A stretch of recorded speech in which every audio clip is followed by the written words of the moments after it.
was a ginamitan ng backhoe ng mga kawatan para pagnakawan. Pumanaw na legendary singer na si Whitney Houston, meron daw itinatagong anak? Maambunan kaya ng mana ang kanyang secret son? At nagagandahang mga float na gawa sa bulaklak, bumida sa Grand Parade ng Panagbenga Festival sa Baguio.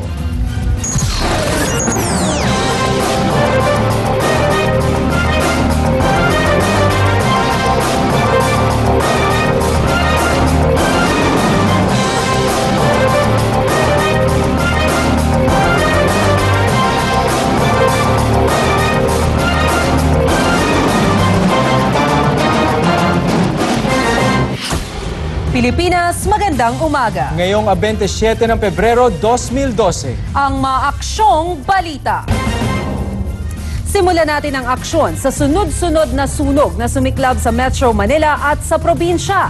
Milyong-milyong halaga ng mga ari-arian ang naabo sa magkakahiwalay na sunog sa QC at Valenzuela. Habang sa Davao, isang 40 anyos na babae pa ang namatay. Patricia Mangune, ikwento mo. Kaliwat ka ng sunog ang sumiklab sa Quezon City kagabi. Natupok ang ancestral house na pag-aari ni Pablito Nagpala sa Barangay Masambong bandang alas 7 ng gabi. Umabot sa ikatlong alarma ang sunog bago naapula. Isang babae ang nasugatan pero agad na itong nadala sa ospital. 20 bahay naman ang nilamon ng apoy sa Barangay Loyola Heights, QC. Dahil daw ito sa naiwang kandila sa bahay ng isang laridilyo. Tinatayang aabot sa 1.2 milyong piso ang naabong ari-arian. 30 pamilya ang nawala ng tirahan pero wala namang naulat na nasaktan. Inabot naman ang 1 oras bago naapula ng mga bumbero ang sunog noong Sabado ng gabi sa Barangay East Canumay, Valenzuela City. 4 ang naitalang sugatan habang 30 pamilya naman ang naabo ang tirahan. Pinagmula ng sunog ang bahay ng isang Seferina Chenoso dahil sa di umanong naiwang gasera. Mabilis na nilamon ng apoy ang bahay at establishmentong ito sa Davao City noong Sabado. Nagsimula raw ang sunog sa isang karinderya at mabilis na kumalat. Patay sa insidente ang 40 anyos na si Judith Sabada. Halos 50 pamilya ang apektado sa sunog. Kanina, nag-abot sa kanila ng relief goods, tubig at damit ang Alagang Kapatid Foundation. Malaking tulong na ito, malaking tulong na.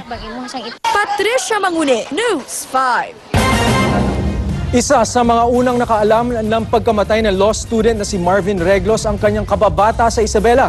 Paano, miyembro rin daw pala ang tatay niya ng fraternity na responsable umano sa pagkamatay ng biktima. JL Asayo, ikwento mo. Halos kapatid na raw ang turingan ni Rod Ignacio at ng best friend at kababata niyang si Marvin Reglos, ang first-year law student ng San Beda College na napatay sa hazing. Kwento ni Rod, nabanggit sa kanya ng kababata ang plano nitong sumali sa fraternity.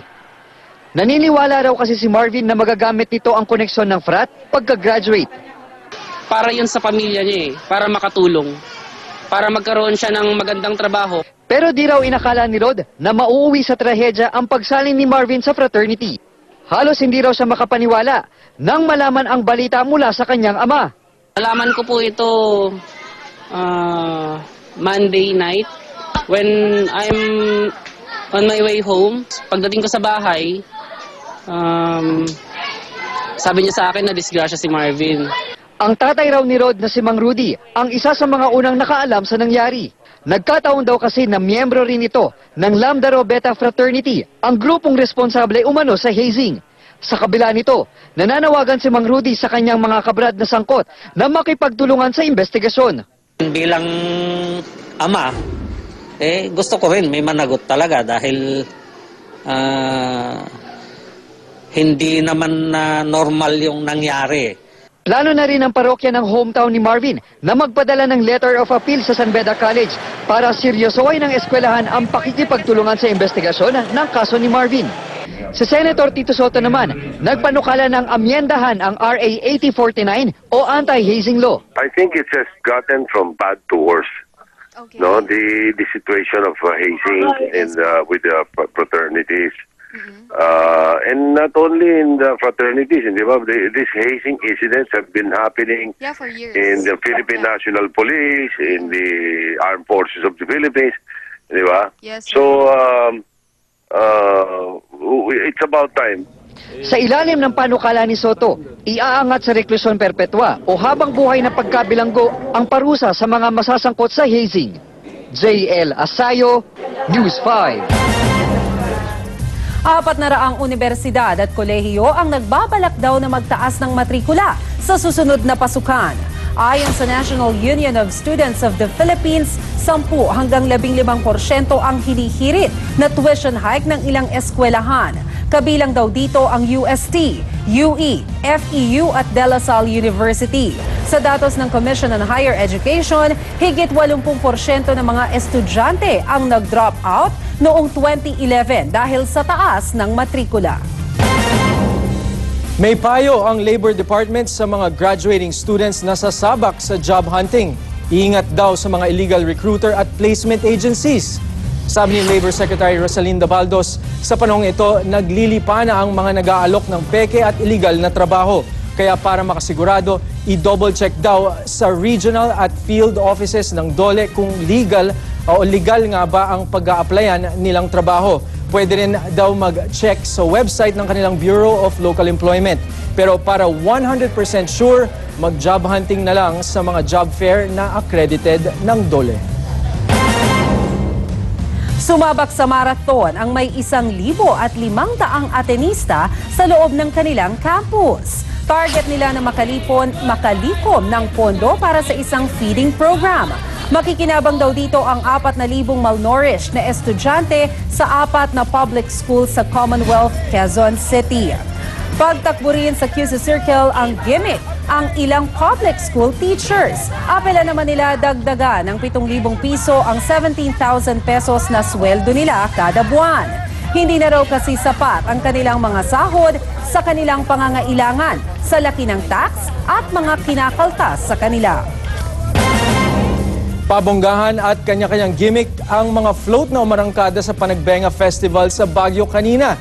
Siyempre, hindi rin nagpahuli ang pambato ng Happy Network. Laila Chikadora, ikwento mo. May Angry Birds at meron ding mga dragon. Ang isang ito, may hakot pang banda. Ilan lang ang mga ito sa 26 na float na bumida sa Grand Parade ng Panagbenga Festival sa Baguio. Kanya-kanyang gimmick ang bawat float, tulad ng may mga acrobat pang umeeksena. Siyempre, nagpadagdag kinang din sa Flower Festival ang mga artista. Kahit tirik ang araw, happy sa paggawa yung mga kapatid star na sakay ng TV5 float, tulad ni na Jelly de Belen, Arnel Ignacio at Wendy Valdez. Present din si Shalani, nakasama pang umakyat sa Baguio ang mister na si Congressman Roman Romulo. Ito na kaya ang second honeymoon nila? Naku, kung honeymoon na matatawag, pero syempre unahin natin yung makasama natin, yung mga kapatid natin dito sa bahay. Kasama rin sa mga nakigulo ang mga kumare ng Good Morning Club na sina Chang Ami Perez at Nyora Chiki Roa Puno. At ang good news, dito sila live mamaya. Abay, magluluto ako at magsishiki-chiki dance sila kasama si Nyora. Dito ko sa bahay nyo kami, maaga. Good Morning Club for the first time in Baguio City! Bentang-benta naman sa mga fans ang TV5 float. Sa sobrang tuwa pa nga ng iba, pinagpipipitas pa nila ang mga bulaklak. Ilang taon na ako dito, yung mga anak mag-aral dito. Ngayon lang ako namitas. Natuwa lang ako. Lalagay ko siya sa altar. Grand winner ang float ng M. Lumiere. Second place, ang Department of Tourism. Habang napunta ang ikatong pwesto sa Manila North